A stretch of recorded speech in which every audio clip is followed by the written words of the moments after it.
24/7. Are you ready to talk about sex? No, let's talk about relationships. Or is it time to talk about dating, taboos? It's on your mind. So let's talk about it On Nightlife 24/7.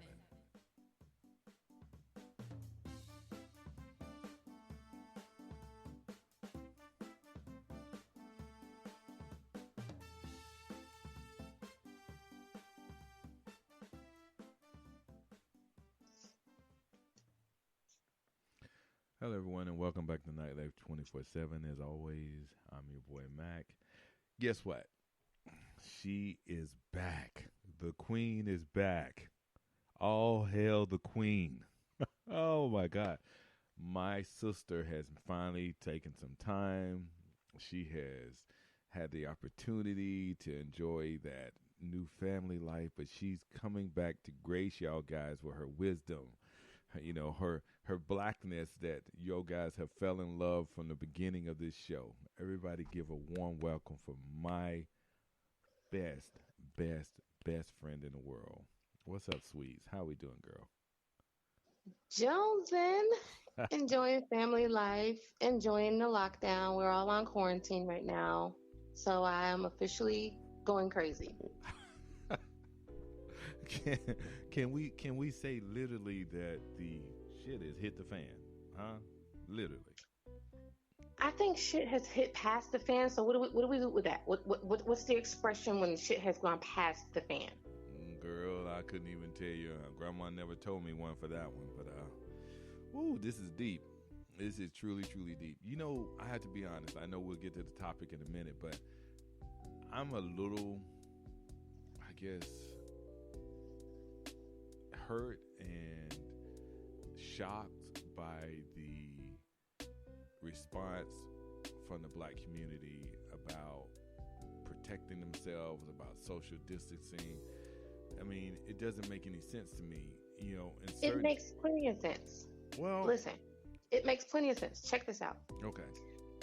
If the black community, amongst others, but I'm only particularly talking about the black community, if they can't put on a condom to protect themselves from an STD, what makes you feel like they want to put on a mask? As hard as it is to cover up your face, I mean, you know, the complications that it goes to just putting on a mask and some gloves. I mean, why? Why would they want to protect themselves from a coronavirus?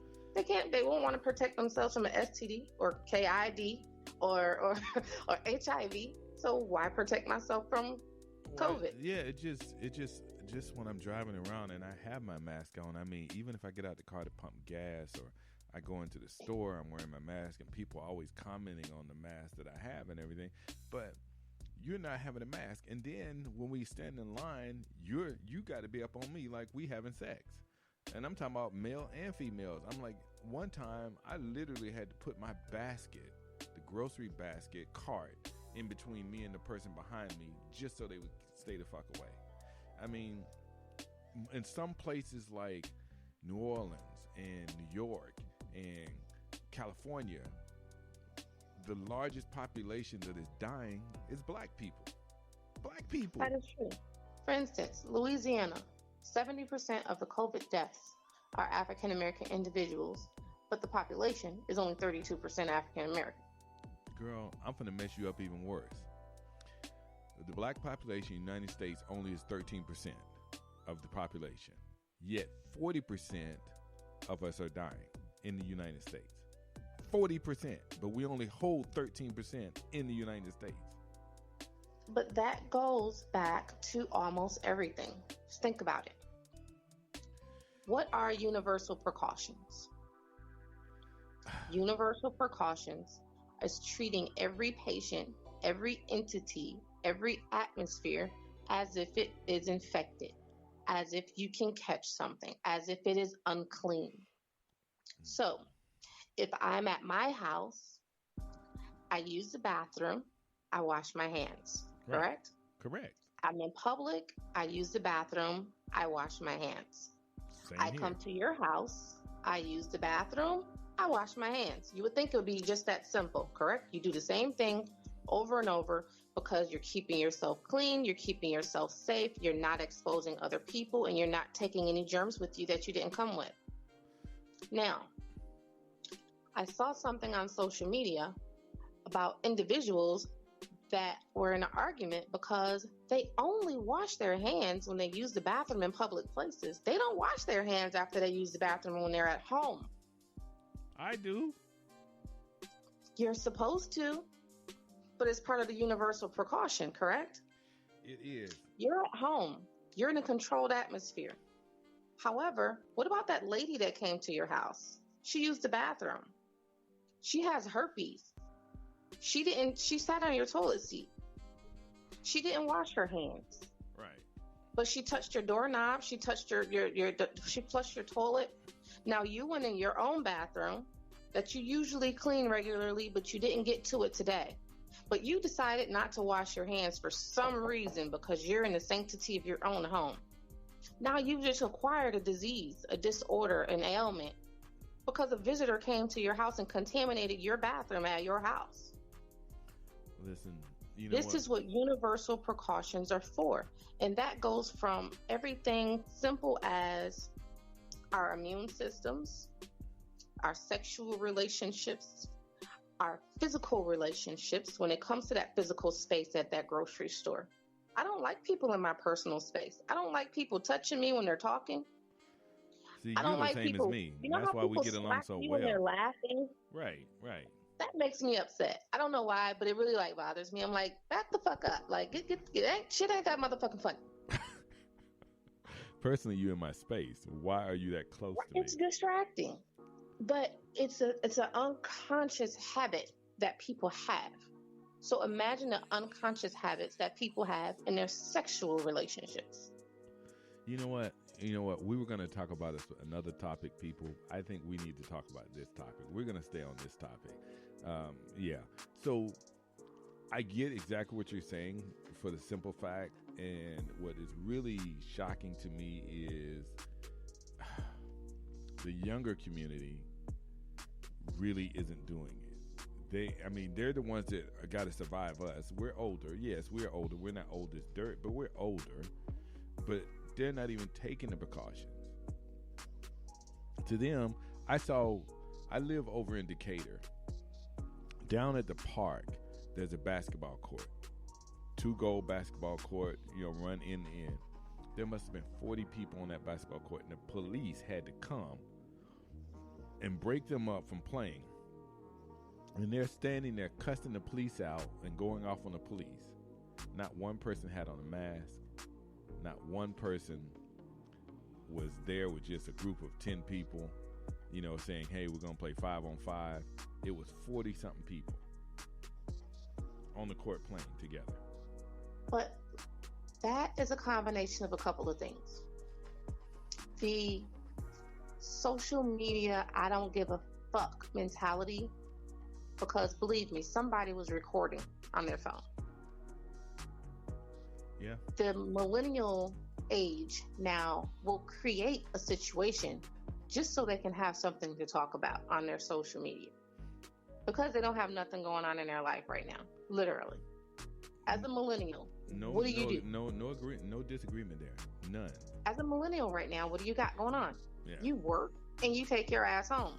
Right. And some of them are freaking the fuck out. Excuse my friend. They're freaking the fuck out because they are home alone. They are single people and they have no social contact right now like they used to at work or the clubs or the bars. So they don't know what to do. They really don't know how to be alone. They don't know how to be. Just imagine if it was 1996. Oh, yeah. 1993. Yep. No social media. No smartphones. Right. You're lucky if you had a pager with the words on it. That is Remember true. those? Yeah, I was just saying, damn, yeah, that's true. I remember those. So, these people would lose their entire mind. But at that time, we were more closely knit with our families. Our mothers and grandparents were communicating. There was hierarchy. Yep. You would be able to tell a young individual, hey, Right now, we have to have precautions. Right now, we need to wear gloves and masks. You need to stay 4 to 6 feet away from each other, okay? I don't want to see this type of behavior again, or I'm going to tell your mother. That was enough. You wasn't worried about Corona coming to kick your ass. You was worried about your mother coming to kick your ass. That's true. I have There was realized. a difference. I And I real- really think that social media plays a big part in this ignorance when it comes to the millennials and in rules of universal precaution. Well, I, what you're saying to me is so valid because if you notice on social media, and not just social media, but talking, I have spoken to the immediate young people that are around me. They don't take it seriously. This is a joke to them. It's like a game and a joke. It would be more serious if this thing was turning people into zombies and then you had to fight off a zombie attack. To them, that would be real. Because that's how they see it in their head. But this right here, no, seriously.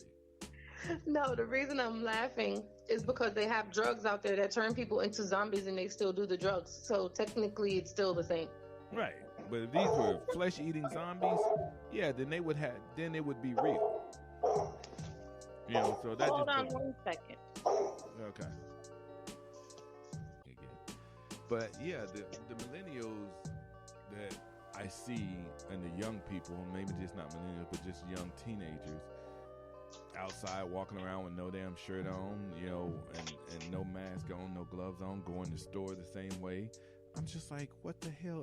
Do they not realize this? I mean, the other day, a week ago, I remember seeing on the news, 11-year-old boy, black boy, dies from COVID. Okay, you're not invincible. You are dying too. So I don't get it. I just don't get it. Where is it that we thinking this is a white disease or just a Chinese disease? I mean, I'm confused. I'm so confused. When you have your president, when you have the president, I ain't my that calls it president. Chinese disease, Yeah, that doesn't help. yeah. Damn sure ain't my president. When you have misinformation all over social media that I've seen myself, if you have melanin, you're not going to die from corona. I've actually seen that. Have you seen the jokes and fact stuff that that they've been people playing believe- on Facebook? I like this one guy was going down the escalator and he was faking coughing and sneezing and touching people on the other side of the escalator. And I'm like, that's stuff that will get you killed. But the millennials already turned it into a joke. You know, I'm just like, people are serious about their health, and here it is, you already taking it to social media and it's a prank. And it goes back to the influence. If people had real life attention, I really believe that the effects of likes on social media would be minimal to their behavior. Because I feel as though some individuals are raised well. Yeah. You have common sense, you know right from wrong, the basics. Ethics and morals are basics. Right. But when you count those likes, when it says, OMG, 1,000 people liked my video, my post went viral. But what does that consist of? Usually, it's something ignorant, Right. something negative, something that's not too positive liking of a mature audience. You never see something that goes viral that's serious or medically related or, matter of fact. It's always something that leans a little more towards the ignorant side.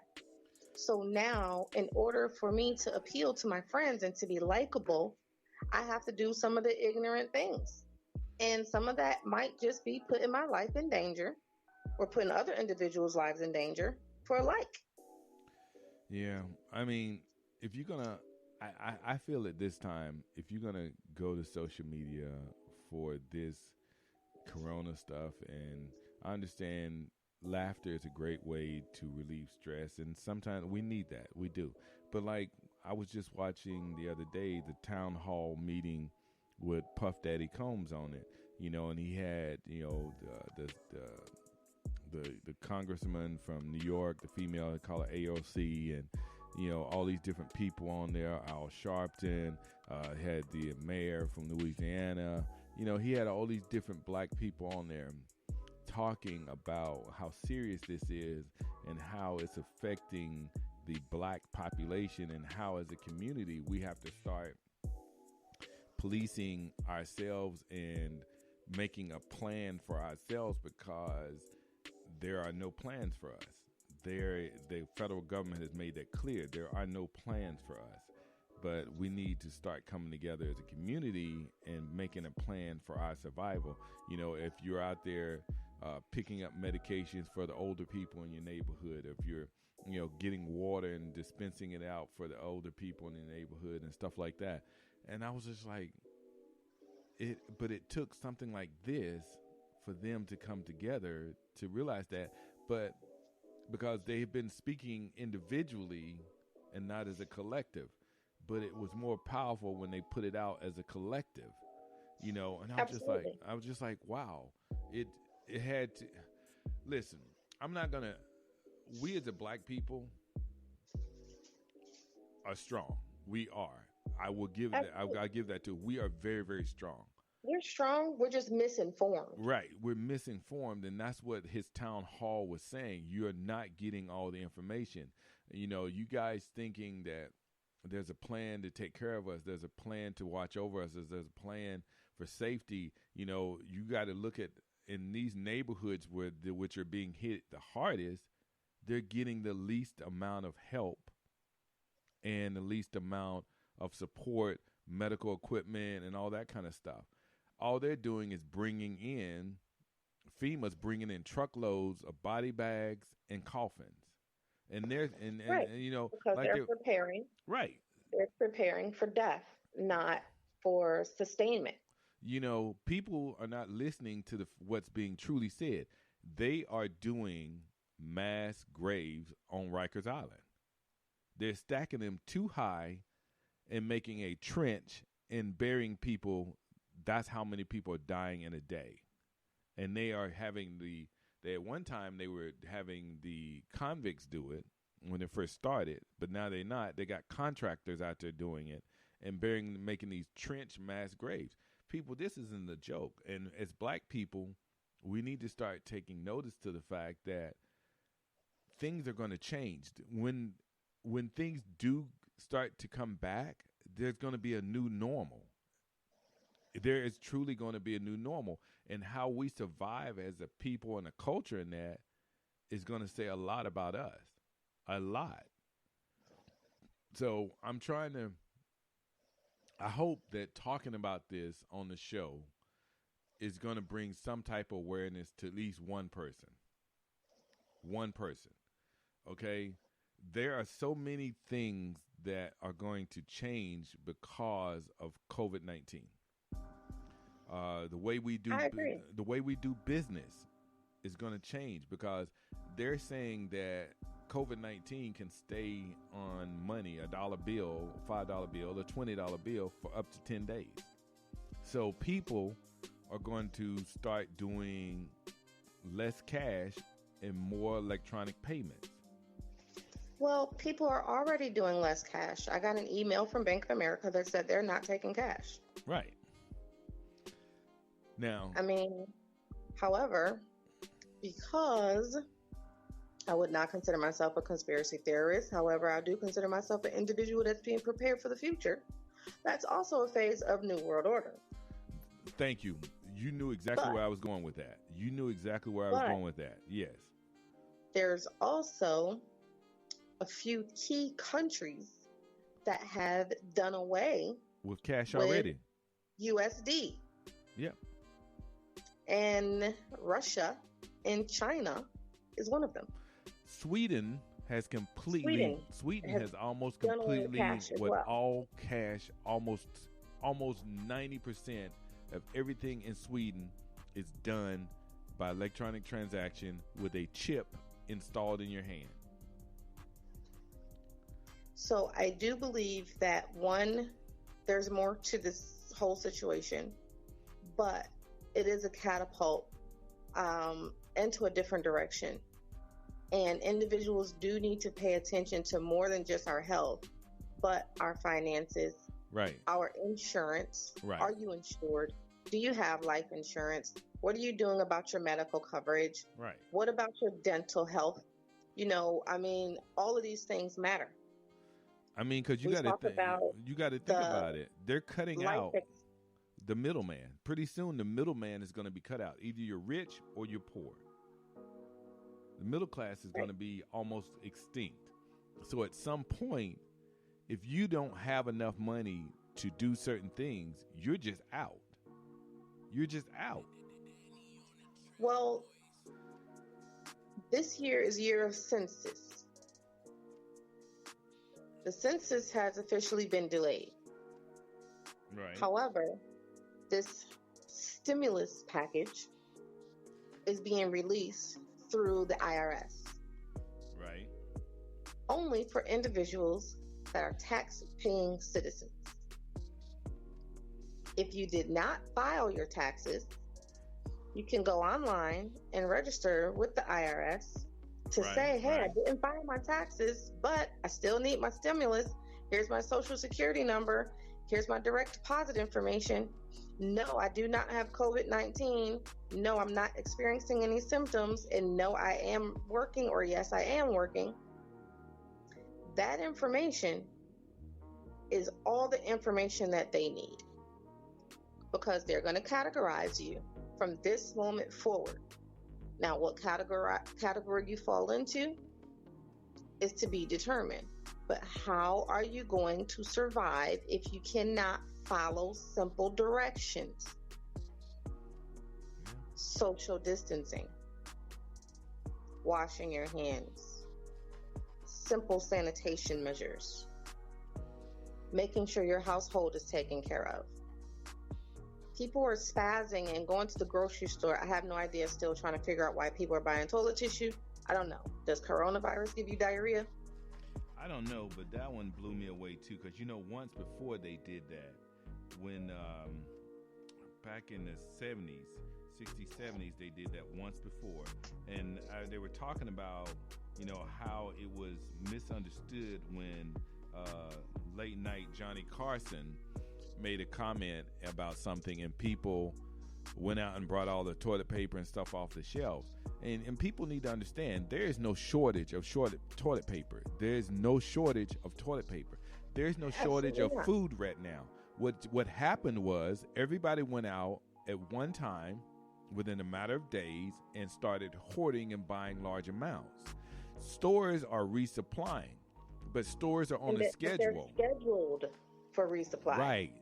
They are, so their schedule has been disrupted, and so they had to come and restock in a different time frame. But there's toilet paper, there's water, and there's food. Those things we're not out of.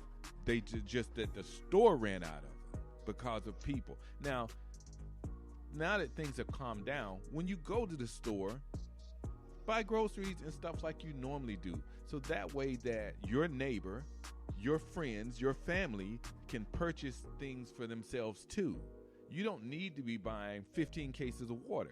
Then again, I'm going to be honest with you. Most places are not letting you do that anyway. You can buy 1 or 2 cases of water and toilet paper.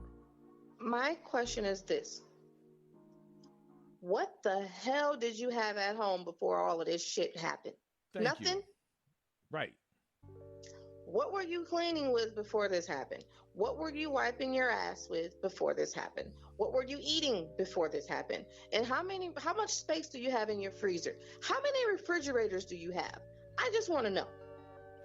Because I don't want to answer that question. Before this happened, I don't want to answer that question. But no, just listen. No, really. Before this happened, the average person goes to the store maybe 2 or 3 times a week, right? Okay. I don't do that. I go once or twice a month, but I buy everything.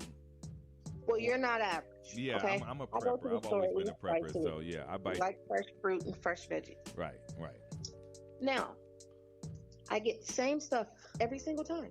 You do your meal prep, thus and so. You get your cleaning products, you get your toilet paper, all that good stuff. right, right. Now, all the hand sanitizer was gone. What were you cleaning your hands with before? Did you not already have soap at your house? Same thing. And if people are smart, you can make your own hand sanitizer, ratting with the things in your home. People don't even realize that. There are things in your home that you can make hand sanitizer with. If you got alcohol, if you got, you can make your own water filters with, oh my God, coffee filters and right. yeah, all kind of different stuff. But yeah. So, but we as a black people don't do that. Well, I'm not going to say all of us, but some of us, some people don't, because I make almost everything that I possibly can. See, I make my deodorant, I make my toothpaste, I make my soap. Right. See, and I grew up that way, and that stuck with me. And I am so blessed. I am so freaking blessed to have a partner who is that kind of person too. She knows plants. She knows which plants are good for energy. She knows which ones are good for sores, which ones are good for relieving stress. I mean, I am so blessed. She knows how to make water filters, and she knows how to make her own personal hand sanitizer. I am a blessed person. So yeah, and we're a little bit different. We have 2 refrigerators and we have 2 freezers. But again, I'm a prepper. We have a generator. So we were prepared for a lot of things of a different scale, and that's fine. But black people need to start understanding self-preservation doesn't mean breaking into someone's house and shooting them and taking from them. Self-preservation means gaining enough knowledge to understand what's going on and how to better serve yourself and your community so that we can survive what's coming. The changes that are coming are going to impact you for the long term. These are not short-term impacts. These are impacts that are going to change the way we do business, the way we socialize, and the way we are paid. I agree. Now, someone asked me not too long ago how my life changed since we've been on lockdown. Right. How has everything changed for you since we've been on quarantine? And for the most part, my life hasn't changed. As a medical professional, when I go outside and I come back in, I pretty much disinfect myself. I come in through my garage. I take everything off. Everything has its own soiling basket. I don't bring any of my outside clothes into my home. You definitely don't put your outside clothes into your bed, or you bring your shoes in your house. All that stuff stays in the garage in one particular area. Same thing for my groceries. When I bring my groceries in, I bring my groceries in through the garage, put everything in my garage outside. With the stuff that do come in the house, you bring it in the house, you soak off your veggies, because you got to get the wax off. You soak your fruits and your veggies, you clean everything. You know what I mean? It's like, to me, it's just regular practice. Well, I guess that way I'm a little different in that aspect. When I do come in the house, but your car, right. If someone gets in my car, I always spray down, and I don't have any Lysol. I have Cidex spray. And if someone does get in my car, which is very, very few, but I spray everything down with Cidex. I'm not a germaphobe, but I have a compromised immune system. Right. So in order to protect myself, I'm always very precautious. Right. So nothing has pretty much changed in that manner. The work that I do, Abundant Health Exams, is a mobile lab. It's mobile examinations. So I've already been going from one place to the next. So nothing for me has really changed. Well, I'm making less money because my contractors are like... I'll say I have changed. I've always taken my shoes off when I come in the house. My shoe rack is right at the front door.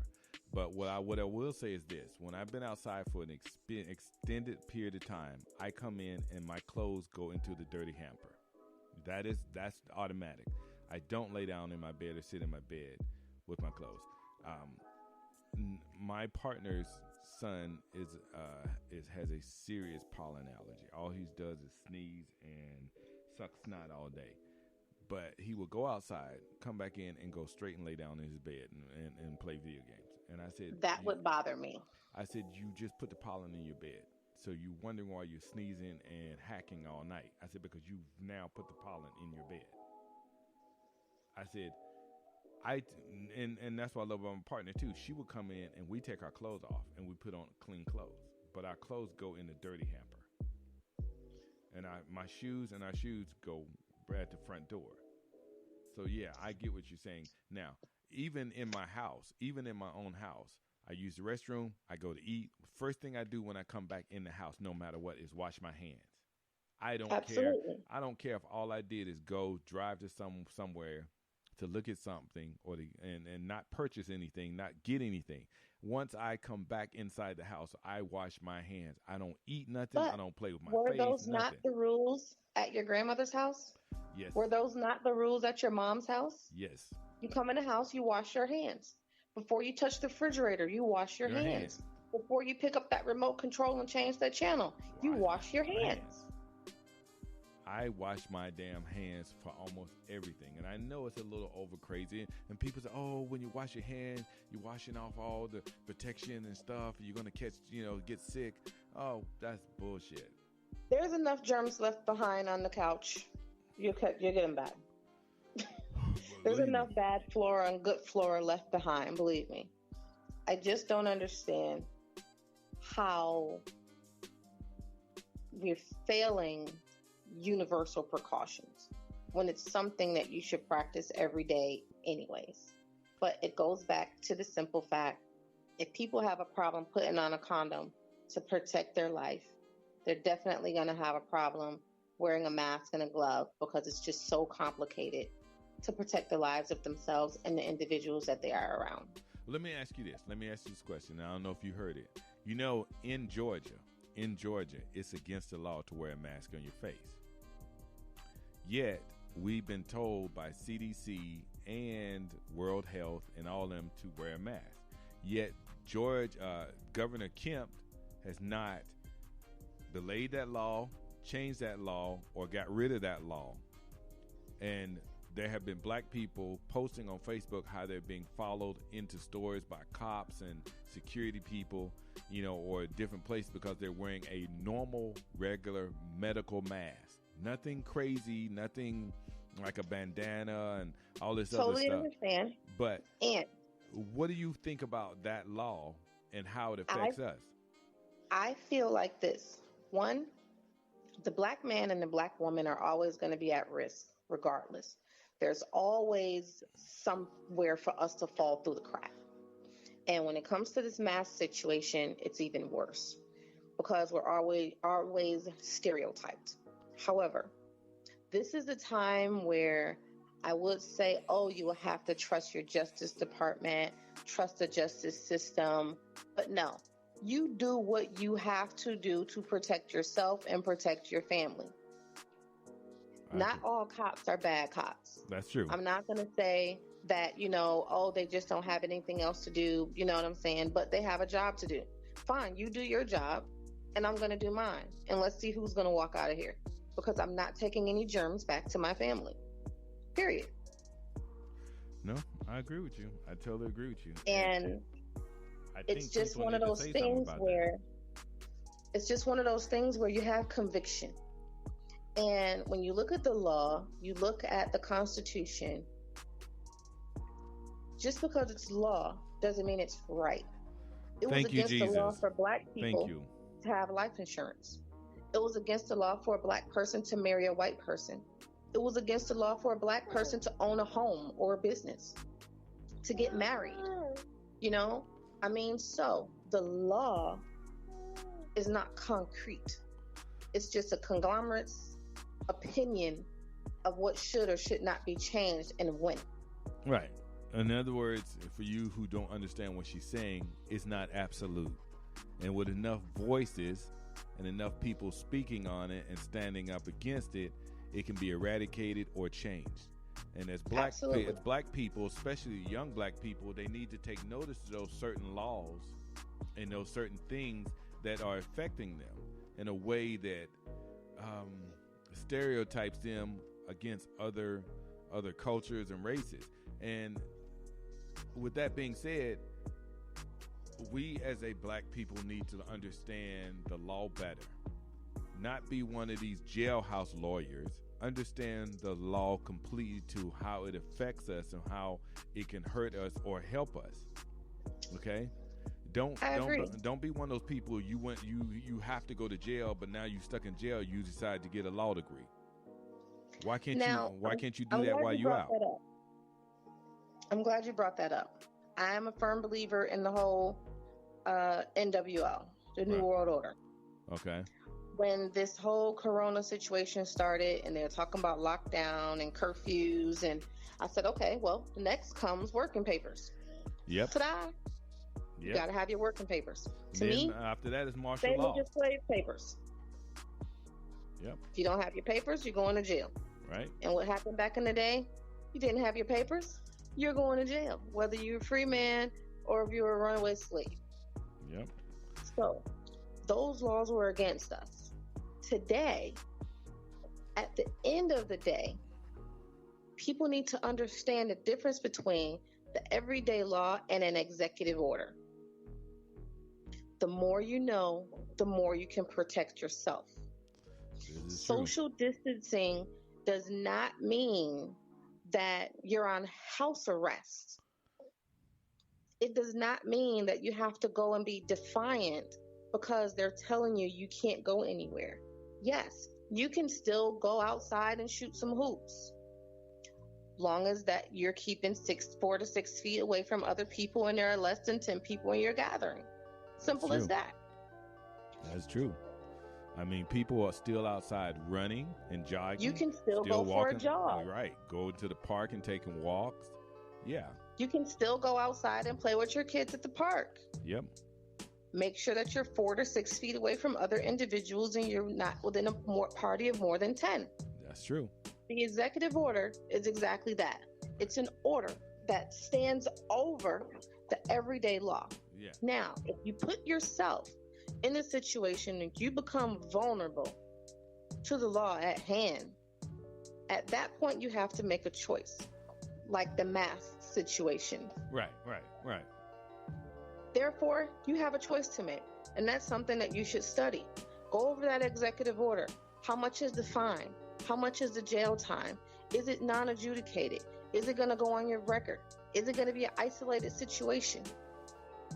Because I'm going to tell you right now, what they're doing is, in some instances, you're getting tickets for a later court date. Yeah. So. Well, right now, they can't even arrest anybody. Right, because they're not trying to put people in jail, because they're people who have lesser crimes that are federal and felony, and you're not bringing harm to someone. Those people are being released. California's already done it.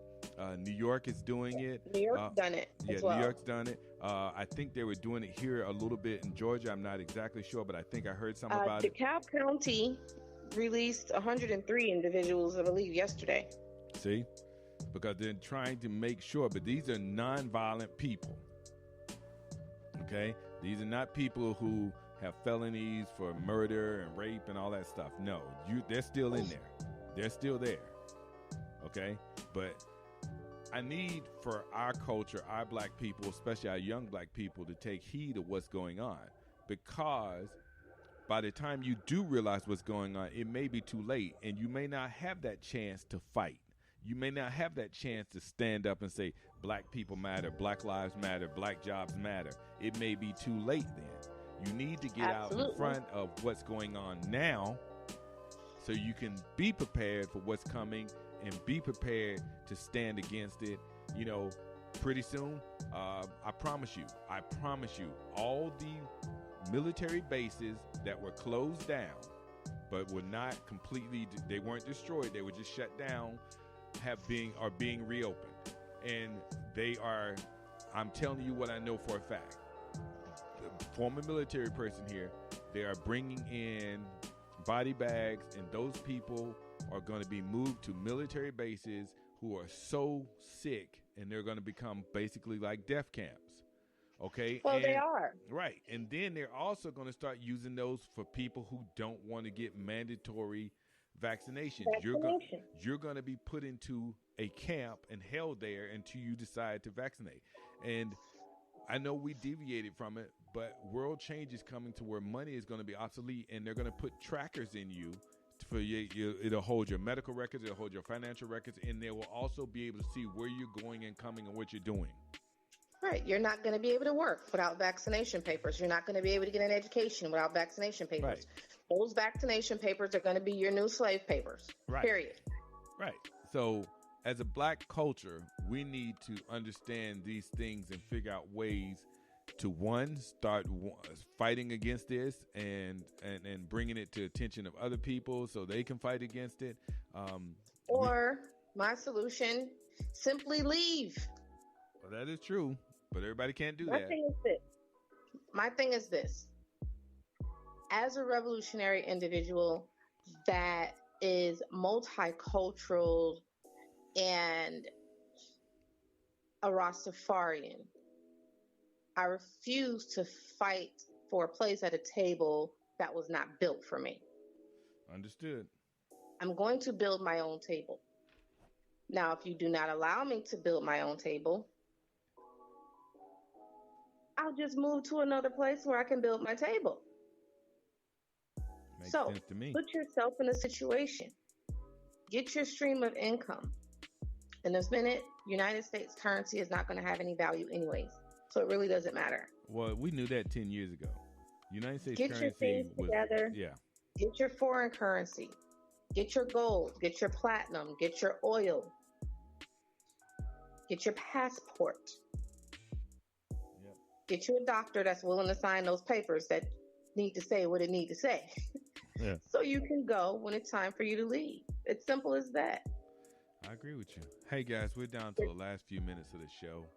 You've been listening to Nightlife 24/7. My girl Sweets has come back strong. She's come back as intelligent as she's always been. I want to thank Sweets. I know she has a family life now, and that is number one to her. And I appreciate from the bottom of my heart her taking some time to come back on the show. And I'm hoping that we can reschedule and get her back on her a lot more, because I know you guys have missed her. God knows I have. Talking with other people is great, but having your friend there to talk with who understands and has the same beliefs as you is a whole different thing. So for that, Well, I miss want the to say show thank as you. well. So I miss the fans as well. I still never miss the show. I'm always online. I'm always sharing and Yes, she still is. supporting. yes, she So to me, only thing has changed is hearing my own weird little voice on the air. is. Other than that, Okay. everything is still here. It's still family. And yes, I do plan on getting back on the schedule regularly. It's just, this whole nap time situation Hey, just I understand. doesn't work for him. I So we're understand. trying to figure that out. Hey, do you, sister? Do you? Hey, guys, follow us on Facebook. You can follow us on Facebook at Nightlife 24/7. That's NIGHT LIFE 2 4 and the word 7. You can also follow us on Facebook at Lashimo, LASHIMO, because that's our Kink B&B. If you want to get relationship counseling and couples counseling and singles counseling, you can follow our Facebook page at the Catalyst Solution Center, and that's Catalyst with a K, okay? KATALYST. On Instagram, if you want to get on our Instagram page and follow us, because we do live shows every Wednesday, that is Nightlife_podcast. Nightlife_podcast.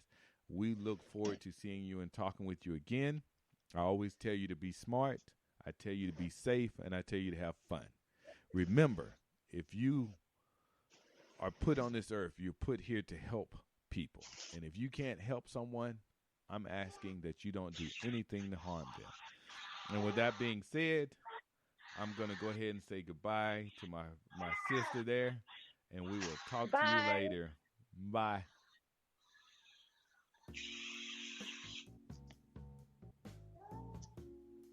We at Nightlife 24/7 appreciate you, our listener, who has an open mind and heart and are able to listen, learn, and discuss those issues that affect you and your partner. By discussing these issues, we hope to keep the lines of communication open to help inform you, our listener, and our community. It's on your mind, so let's talk about it on Nightlife 24/7.